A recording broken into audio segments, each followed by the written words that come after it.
On January the 15th, 2026 AD, the people of Uganda went to the polls to elect their new members of parliament and to see whether a miracle would make Yoweri Museveni lose the election, as it has been their tradition for the past 30 years.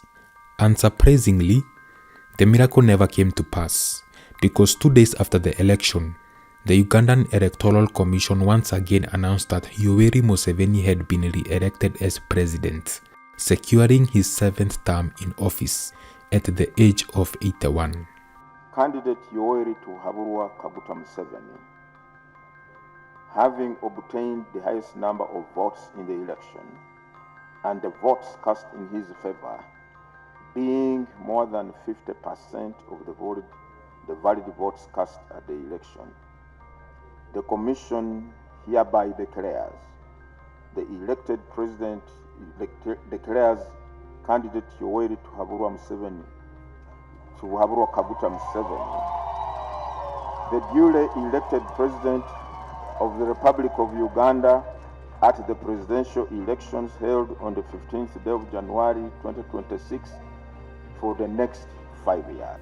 Museveni's main opponent, Robert Kyagulanyi, popularly known as Bobi Wine, quickly rejected the results, terming them as fake, and urged his supporters to peacefully protest in the streets of Uganda.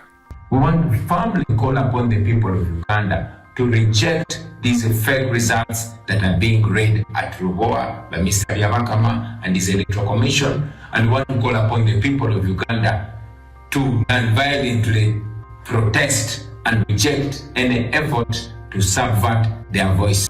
Bobi Wine's remarks weren't received positively by some Ugandans, especially by Museveni's son, Muhoozi Kainerugaba, who is the chief of defense forces. He went on Elon's platform to issue death threats to Bobi Wine, stating that the security forces had killed 22 of Wine's supporters and was praying that Bobi Wine will be the 23rd. For you to understand why Uganda is the way it is today, you need to go back 64 years ago, in 1962, when the country gained independence from Great Britain. In the new Africa, one more independent country, the state of Uganda. At Entebbe Airport, Prime Minister Milton Obote and His Highness the Kabaka wait to greet the Britannia, which brings the Duke of Kent to represent the Queen at the independence celebration. Post-independence, Uganda was a constitutional monarchy, where the Buganda king served as the ceremonial president, while Milton Obote served as prime minister. Eventually, a power struggle ensued between the two, mainly because of political rivalry that made Milton Obote to suspend the constitution, abolishing the monarchy, and declared himself as the executive president. In January 1971, while Obote was in Singapore attending the Commonwealth meeting, the Ugandan army commander, General Idi Amin, overthrew his government in a military coup. The members of the Uganda Army and Air Force decided to take over from the civilian rule because of the last arrangement which were made by the Dr. Apollo Milton Obote to disarm the all tribe of Uganda except his own tribe Langi and Acholi. The reason for the coup was that Obote had become increasingly authoritarian and had created ethnic divisions within the military, where he unfairly promoted soldiers from his own ethnic group, leaving the others oppressed.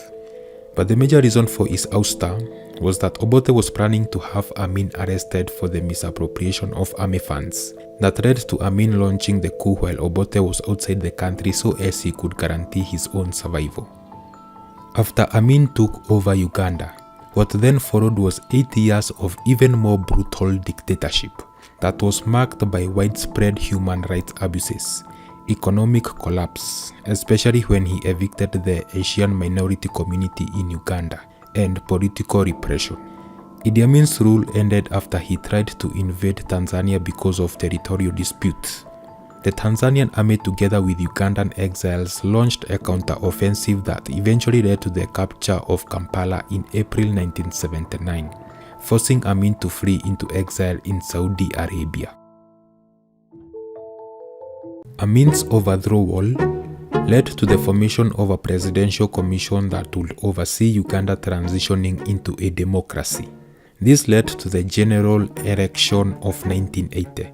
The main contenders of the election were these three men: Milton Obote, the exiled president, Paul Semogerere, a former Ugandan MP, and Yoweri Museveni, a rebel group leader who fought alongside Tanzanian forces to oust Amin.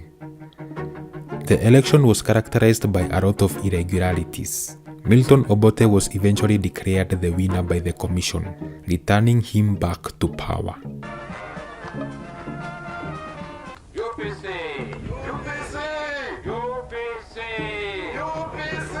Museveni claimed the elections were rigged, eventually launching an armed uprising against Obote's government, resulting into a 5-year brutal civil war.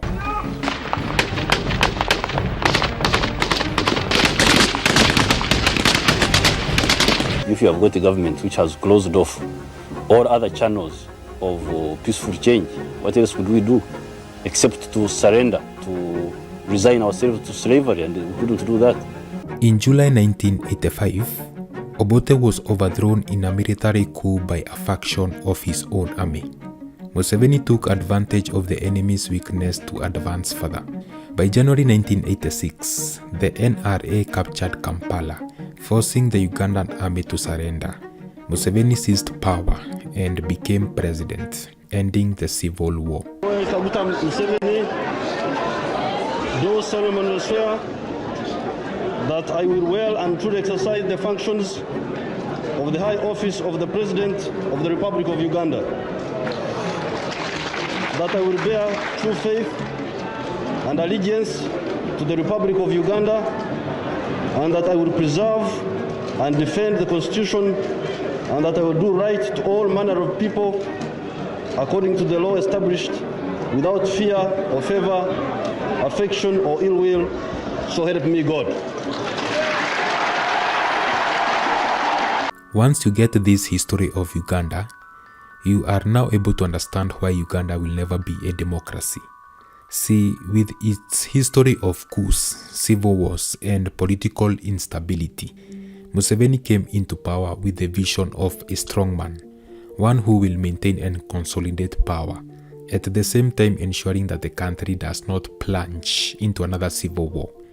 And to be fair, he has been successful in preventing another civil war, especially when he defeated the Lord's Resistance Army in 2006, a rebel group that emerged from the political and ethnic turmoil that followed Obote's overthrow and were primarily fighting against the government of Museveni. What Museveni has never been interested in is making Uganda democratic, because as a military politician, he got that power by the sword, not by the vote. And we have seen that through the sham elections that the country has been conducting since 1996, where Museveni has unapologetically won all the elections by intimidating and coercing his civilian political rivals, the likes of Kizza Besigye and Bobi Wine. If Ugandans really want to be democratic, they must first count the cost, and a good example is Sudan. Similar history of coups and political instability, and then a strong man comes in, Omar al-Bashir, who brings relative stability until the people get fed up and lead an uprising wanting democracy. Then two powerful generals in the armed forces take advantage of the uprising. They overthrow al-Bashir, and then a power struggle ensues between the two, plunging the nation into a bloody civil war. Currently speaking, Sudan has the largest and most severe humanitarian crisis in the world. The only way Uganda can be democratic is if Museveni decides to really fully give up power through a free and fair election. Well, he hasn't done that for the past 40 years, so that's impossible. And even after Museveni dies, his son will likely take over, and this dude will be even worse. So Ugandans in denial must accept that they will be under the Museveni dynasty till the Lord comes back.